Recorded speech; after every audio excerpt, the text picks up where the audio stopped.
안녕하세요. 나이 40 중반이 넘어가는 세월 동안 정신없이 살아왔는데 지금까지 무엇을 위해 살아왔는지 잘 모르겠더라고요. 시간은 계속해서 지나가고 있지만 아직까지도 제대로 된 계획을 세우지 못해 많은 고민을 하고 있습니다. 제가 이런 상황까지 오게 된 건 작년에 남편과 갈라서게 되었거든요.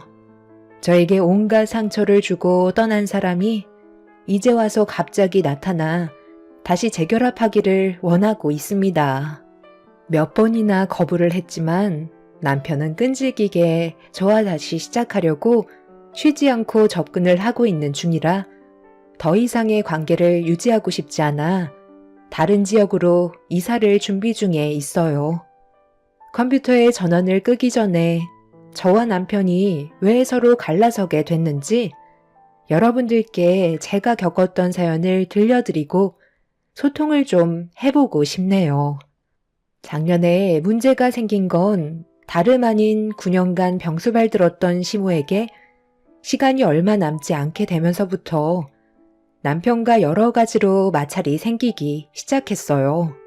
아무래도 남편은 저와의 관계를 정리하려고 전부터 계획을 하고 있었는지 변해버린 모습으로 저에게 많은 상처를 주고 있었어요. 그런 모습을 보면서 많은 눈물을 흘리며 힘들어했지만 그럴 때마다 남편은 제 입에서 이혼하자는 말이 나오게끔 더 악착같이 모질게 대하고 있었죠. 결국 지칠 대로 지쳐버린 저는 더 이상 함께하고 싶은 마음이 생기지 않아 이혼하자는 말이 나올 수밖에 없었어요. 그동안 우리 어머니 병수발 듣느라 정말 고생 많았어. 당신 때문에 내가 9년 동안 편하게 살아왔었던 것 같아. 아직 서로 젊으니까 뭐든 하면 먹고 살 순 있잖아. 열심히 한번 살아봐. 내가 당신한테 자유를 주는 거야. 나랑 같이 살고 싶지 않아서 이혼하자는 말을 먼저 꺼낸 거잖아. 우리 어머니가 오늘을 넘기지 못할 것 같다던데. 장례만 끝나면 각자 갈 길 가자고. 지긋지긋했던 당신과의 결혼 생활, 이제야 마무리가 되는 것 같네. 서로 맞지 않는데 굳이 같이 붙어 살 필요가 뭐가 있겠소? 이러려고 일부러 나한테 접근했던 거야? 결혼 전에는 엄청 따라다니면서 다 해줄 것처럼 하더니 결혼하고 나서 요양원에 계신 어머님 모셔와 나한테 병수발 들게 하고 이제 곧 세상 떠나실 때 됐으니까 나도 필요 없다는 거잖아. 접근했던 이유가 이런 거였어?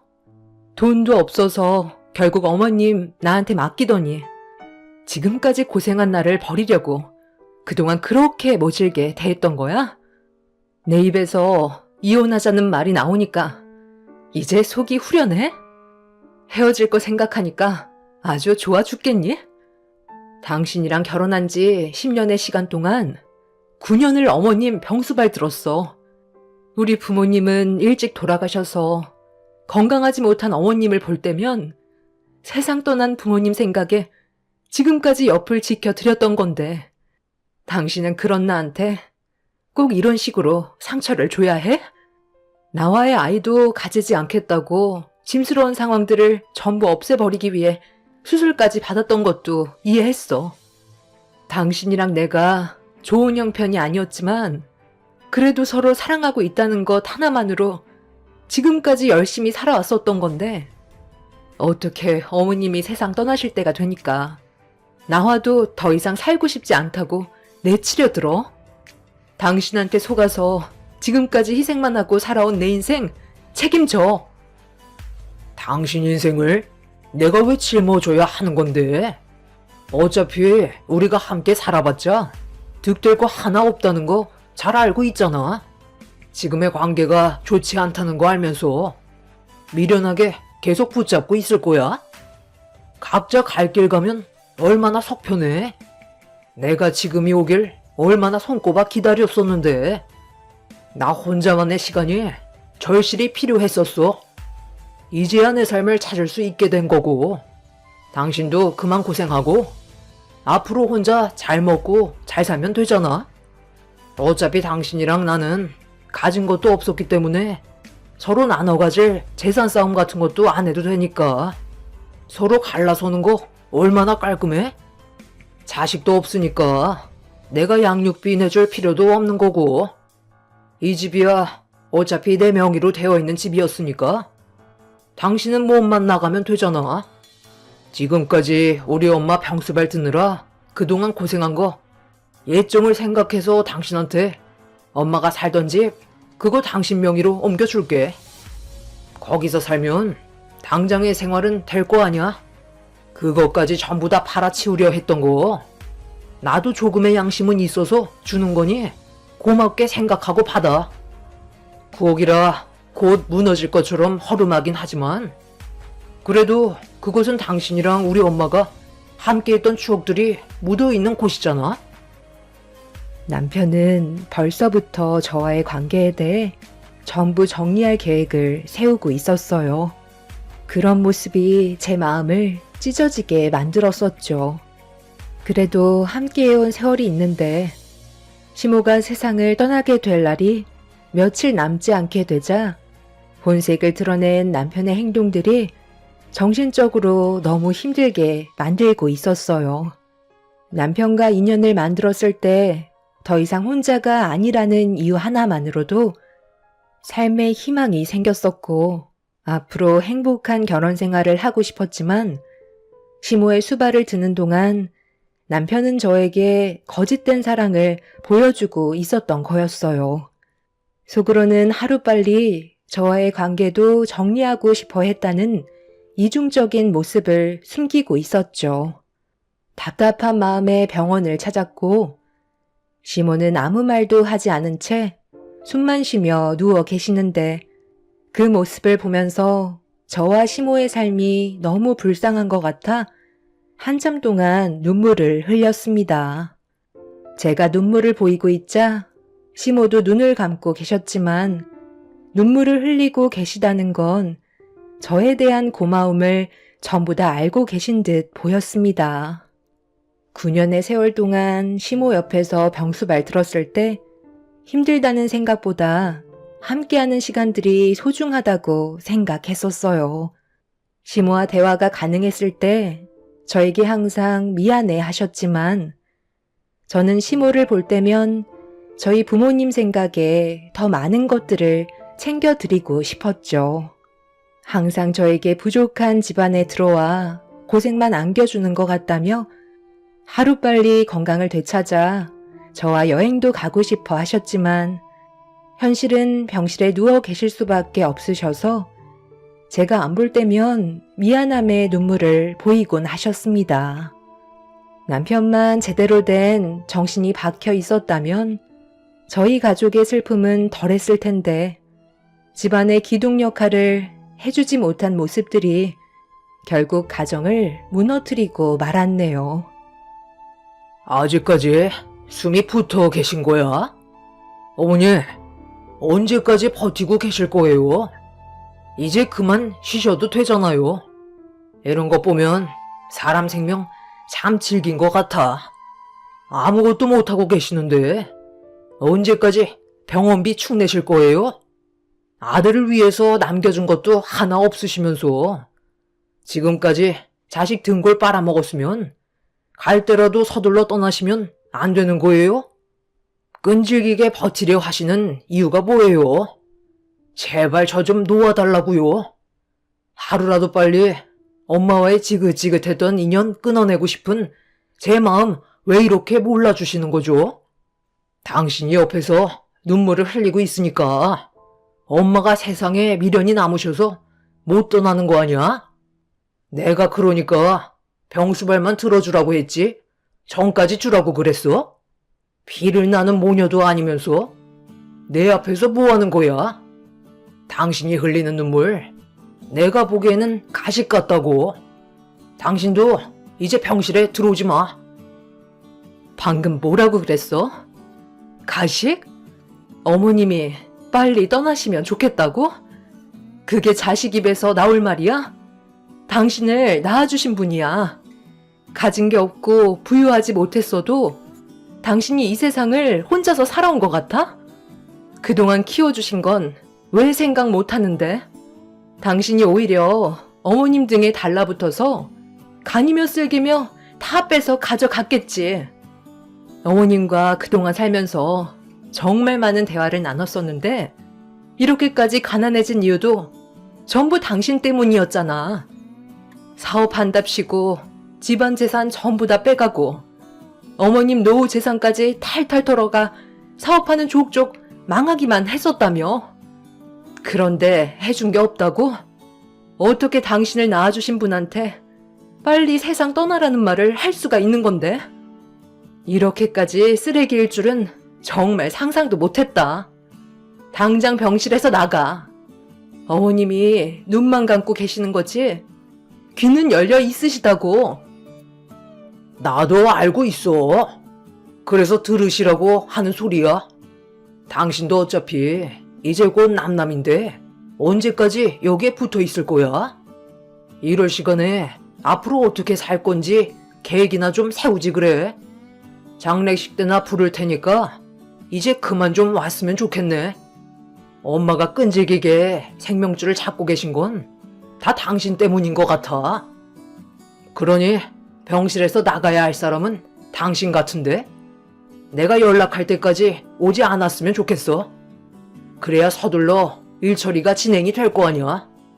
언제까지 이런 삶을 살아야 돼? 남편은 숨만 겨우 쉬고 계신 시모 앞에서 온갖 독설을 퍼부었고 저는 그런 남편의 모습을 보며 너무 화가 났었어요. 그래도 낳아주고 그동안 키워준 본인 엄마한테 하는 행동은 남보다 더 못한 모습을 보여주고 있었죠. 제가 끝까지 나가려 하지 않자 남편은 저를 끌고 병실 밖으로 내쳐버리더니 병원이 떠나갈 정도로 화를 내며 무서운 모습으로 돌변해선 시모가 하루빨리 세상을 떠나야 모든 일들이 일사천리로 해결된다면서 저와 시모가 가까워지는 걸 막아섰어요. 결국 이런 상황들을 전부 다 듣고 계셨는지 시모는 며칠 뒤 세상을 떠나셨고 그제서야 연락 온 남편은 장례식을 준비하라며 저를 불렀습니다. 급하게 장례식장을 찾아가자 남편은 이미 친분이 있는 사람들과 술판을 벌이고 있었어요. 마음 같아선 그냥 돌아가고 싶었지만 시모와 함께했던 기억들이 제 발목을 붙잡아 어쩔 수 없이 장례식장에서 제가 할 수 있는 것들을 해가며 정신없이 움직이고 있는데 남편이 충격적인 행동을 제가 보는 앞에서 서슴없이 보여주고 있었죠. 그동안 정말 지긋지긋했던 것들이 이제야 정리가 되니 내 속이 다 후련하네. 너는 그래도 행복한 거야. 집안이 잘 사는 편에 속하잖아. 우리 집안은 아무리 발버둥을 쳐도 가난에서 벗어날 수가 없더라고.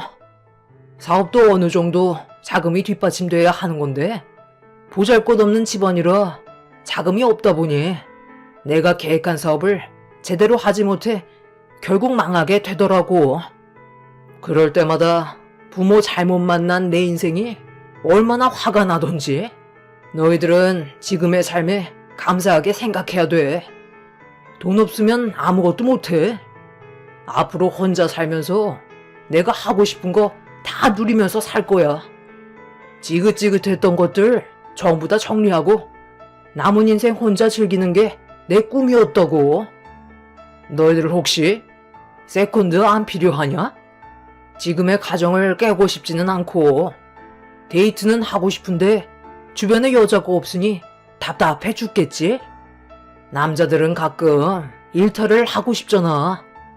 그래서 내가 좋은 제안 하나 하려 하는데 너희들은 나한테 대가만 지불하면 되는 거야. 나 조만간 저 사람이랑 이혼할 거거든. 사람이 착해서 좋은 말 몇 번 해주면 그냥 넘어와. 너희들 즐기고 싶으면 저 사람이랑 연애해도 된다는 거야. 단 내가 소개해준 거니까 가는 게 있으면 돌아오는 것도 있어야 하지 않겠소? 어때? 생각보다 괜찮은 조건 아니야? 지금 시대가 100세 시대라잖아. 우리 곧 있으면 인생의 절반을 살아간 거라고. 그런데 아무리 100세 시대라고 해도 나이 70 꺾이면 아무것도 할 수 없다. 제대로 걸을 수나 있을 것 같아? 그때 되면 이런저런 질병도 함께 오게 된다고. 그러니까 하루라도 젊었을 때 즐기라는 거야. 솔직히 말해봐. 너희들도 가끔 일탈 한번 하고 싶지 않아? 지금의 가정을 버리고 다시 시작하고 싶지 않냐고. 남편이 술이 과했는지 충격적인 말들을 거침없이 뱉어대길래 화장실에서 물 한 바가지 퍼와서 정신 차리라며 냅다 얼굴에 뿌려 버렸습니다. 아무리 친한 사이라도 해선 안 될 말들이 있는 건데 남편의 인간 이하의 행동은 제 분노를 더 키우고 말았어요. 그동안 쌓였던 모든 것들이 시모의 장례식장에서 터져버리게 되었죠. 남편은 술이 많지 않은 상태에서 저에게 손까지 올려 붙이려 했지만 주변 사람들이 흥분한 남편을 데리고 밖으로 잠시 나갔어요. 제가 피할 수 있는 시간을 벌어준 거였죠. 하지만 제가 잘못한 건 없었기 때문에 그 자리에서 벗어나지 않고 시모의 영정사진 옆을 지켰습니다. 정신을 덜 차린 남편은 100번이고 1000번이고 맞을 짓을 했으면 그에 따른 처벌을 내려야 한다는 게 제 생각이었어요. 이혼 서류에 아직 도장을 찍지 않았기 때문에 법적으로 부부인 만큼 남편의 잘못된 행동을 저는 두고 볼 수가 없었습니다. 그렇게 한참의 시간이 지나고 밖에 있던 남편이 어느 정도 흥분을 가라앉혔는지 다시 장례식장을 들어왔지만 이미 저희 부부 사이는 돌이킬 수 없을 만큼 깨져 버렸기 때문에 침묵을 유지한 채 서로의 자리만 지키고 있었습니다. 그렇게 힘들었던 시모의 장례가 끝이 난 뒤 남편이 바라는 대로 저는 이혼 서류에 도장을 찍고 말았습니다. 그리고 남편은 시모가 살고 계셨던 곧 무너져 내릴 것 같은 허름한 구옥을 저에게 넘겨주면서 시모의 집을 받은 것만도 감사하게 생각하라며 온갖 생색은 다 내놓에 저와의 인연을 끊어내어 버렸습니다. 그렇게 혼자가 되어버린 저는 시모가 남겨준 허름한 집에서 한동안 지내고 있었어요. 남편과의 결혼 생활 동안 지낸 시간들이 너무 허무하게 지나가 버린 것 같았고 아무것도 남아있지 않은 현실을 마주한 저는 결국 우울증에 빠지고 말았습니다.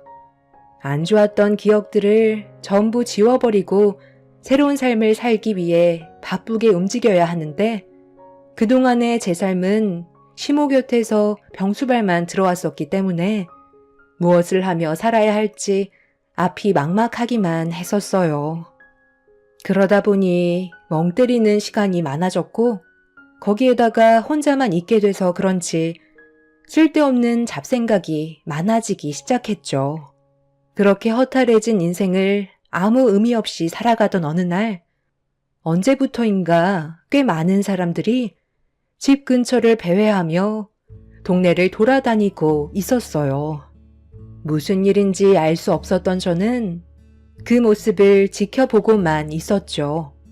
그런데 저희 집 앞에서 이상한 사람들이 심각한 대화를 나누고 있길래 무슨 일인가 싶어 조심스럽게 물어보자 무리에 있던 남자분께서 재개발 추진 문제로 조사를 하고 있다면서 주변 동네가 너무 오래되기도 했지만 옆 동네에 신도시가 들어서게 되면서 저희 집 주변에도 재개발 영향을 받게 될 것 같다며 나라 정책을 통해 개발이 기대되는 지역으로 선정이 되면 구옥들을 매입하게 될 것 같다는 말을 들을 수 있었어요. 그때까지만 해도 무슨 상황인지 제대로 파악을 하지 못한 상태라 동네를 돌아다니는 그 사람들을 지켜보고만 있었는데 이 문제가 상당히 예민한 거라는 걸 남편의 반응을 통해 알 수 있었습니다. 동네 사람들도 재개발 지역이 될 것 같다고 상당히 시끄러웠었는데 그 소식을 남편도 들었는지 갑자기 저에게 명의를 넘긴 집에 대한 소유권을 다시 돌려받길 원하고 있었어요. 이 집은 당연히 내 거지. 명의 이전했다고 무조건 당신 소유가 되는 건 아니라고.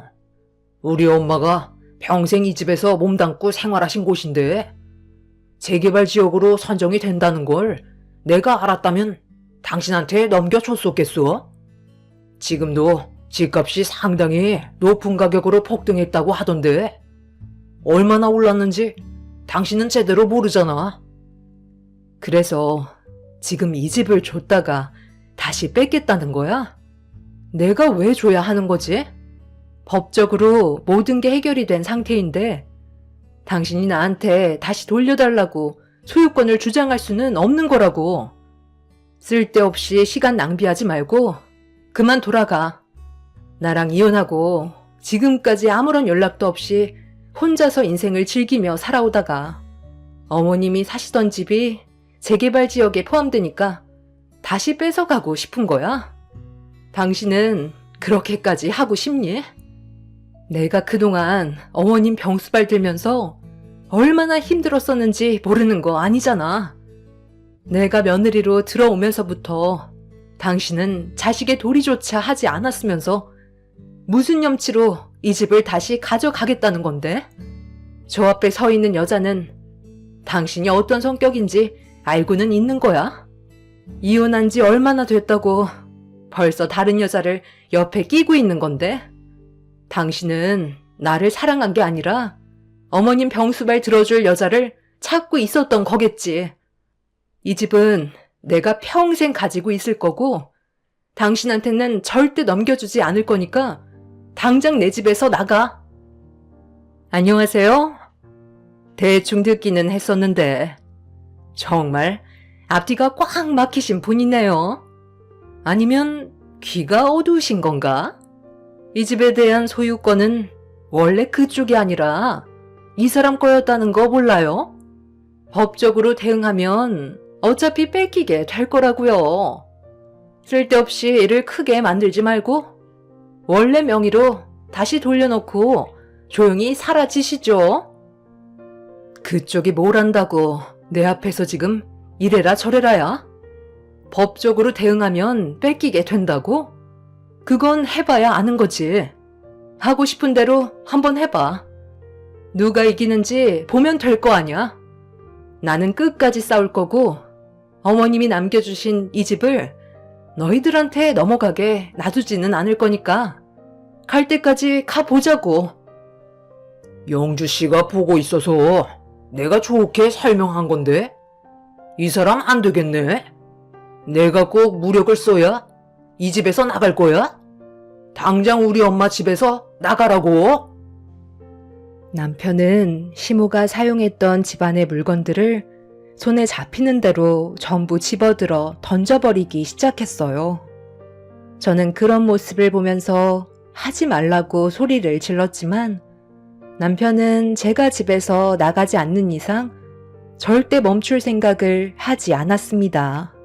그런 남편의 모습을 보면서 할 수 있는 건 경찰의 도움이었고 집안이 난장판이 되고 나서야 도착한 경찰은 저에게 어떤 상황이었는지 물어보는 말에 온몸이 떨려오는데도 침착하게 설명을 해 나갔어요. 경찰은 일단 명의가 저에게 넘어갔고 집의 소유권은 법적으로 저에게 되어 있으니 이 문제에 대해 소유권을 다시 주장하려면 남편이 법적으로 소송해야 된다면서 그 전까지는 집에 대한 권리가 저에게 있다며 제 편을 들어 주었어요. 만약 경찰이 옆에 없었다면 남편은 더 크게 난리를 쳤을 테고 결국 저는 내쫓겼을 수도 있었겠지만 제 옆에 든든한 경찰이 있어주자 남편은 아무것도 하지 못한 채 결국 옆에 있던 여자를 데리고 다음에 다시 오겠다며 집으로 돌아가게 되었어요. 저는 또다시 이런 일이 생길까봐 두려워하고 있었는데 경찰은 근처에서 수시로 순찰을 하겠다며 남편에게서 저를 안전하게 지켜주고 있었어요.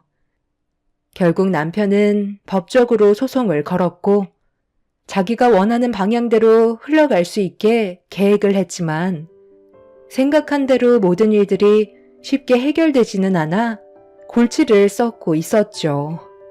그렇게 한참 동안 법적 공방이 오고 간 뒤에 판사의 결론은 제가 그동안 시모의 옆에서 병수발을 들어주며 최선을 다했지만 남편은 집안의 가장 역할을 제대로 수행하지 않았고 타당한 이유 없이 이혼을 제기했으며 위자료를 대신해 금전적인 가치가 없었던 9억을 준 뒤 이혼을 했는데 재개발 소식이 들리면서 법적으로 깔끔하게 명의가 이전된 집을 다시 돌려받으려 한다는 건 받아들일 수 없다는 판사의 결과를 받을 수 있었습니다.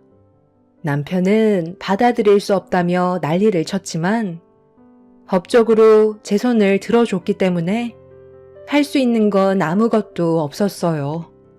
만약 법정에서 남편의 손을 올려주었다면 재개발로 인한 수익을 아무런 계획 없이 사용을 했을 테고 오랜 시간 걸리지 않고 모든 돈들을 전부 다 탕진하고 말았겠죠. 정말 힘든 시간들이었지만 결과가 좋게 끝난 거에 대해 너무 감사했었어요. 남편은 그래도 끝까지 포기하고 싶지 않았는지 다시 한번 저에게 찾아와서 어이없는 말을 늘어놓으며 다른 방법을 계획했는지 저와 다시 재결합하기를 원하고 있었습니다. 우리의 관계가 좋게 끝난 건 아니었지만 앞으로 다시 좋아질 수 있다고 생각해. 함께한 세월이 짧은 것도 아니었는데 다시 합치는 건 충분히 가능하지 않겠소? 우리가 왜 다시 시작해야 되는데? 그동안 나한테 얼마나 많은 상처를 줬는데 뭐하러 재결합을 해야 되는 거지? 내가 당신 속을 모를 줄 알아? 나랑 합친 다음 이 집에 대한 소유권을 다시 제자리로 돌려놓고 싶은 거겠지. 하지만 나는 절대 그렇게 해줄 생각 조금도 없으니까 더 이상 집에 찾아오지 마. 내가 미안하다고 했잖아. 어떻게 해야 내 마음을 받아줄 건데? 당신이 우리 엄마 병수발 들어준 거에 대해 내가 평생 보답하며 살아갈게. 그러니까 우리 다시 생각해보자. 어렵게 생각하지 마. 충분히 좋아질 수 있는 방법은 많다고. 우리가 불행했던 적만 있었어? 좋았던 적도 많았었다고. 좋게 생각해주면 안 돼?